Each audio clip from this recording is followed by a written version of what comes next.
Okay, first things first, I would like to congratulate Julian J. Rock Williams. That was an amazing performance.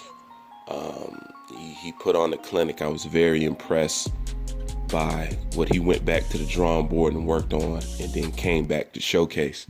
I had Jarrett Hurd beating this guy, without a shadow of a doubt.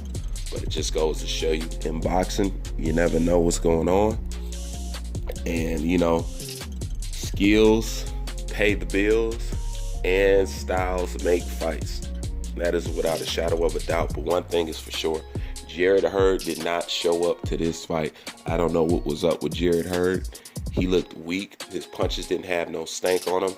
And he just wasn't a Jarrett Hurd that at least I'm used to seeing. I don't know what was up with him. He seems to be more drained. I don't know if it's the weight, because I know he cuts a lot of weight to get down to that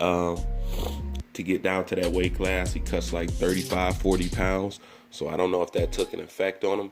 But I can also tell it wasn't just J-Rock's superior boxing over him.